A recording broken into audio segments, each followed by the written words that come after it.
Hello, just put on my neighbor hater exhaust on my 2019 Harley Davidson Road King.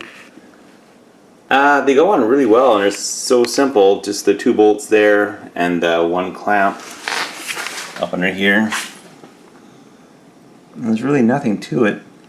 To get them off was a little bit tricky. Just had to keep heaving on them and moving it around. But to put them on, I just used a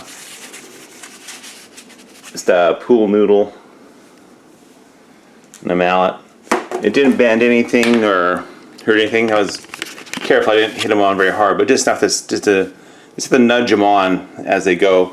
I also put a little bit of graphite down where it clamps onto the original pipe.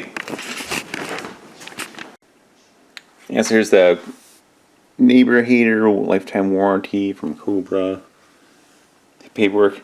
This will be the left side pipe. There are 2 different pipes. The inlet to the left is a lot smaller than the right.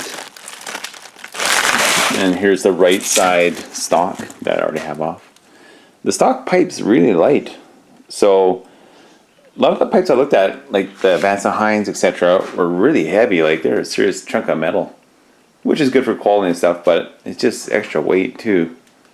And the stock pipe, you can just see down it. I don't know if you can. Does this help here? Look into the camera a bit. Yeah. You can just see the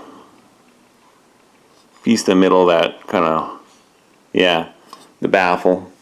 So it's not a through pipe. It kind of would be. You could easily drill that out like I've done on other pipes.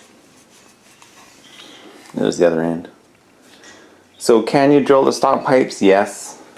Will it make them louder? Yes. But you don't get the flow. So here's the problem. There's the stock and there's the Cobra. So you obviously get more airflow through there unless you drill out the whole thing.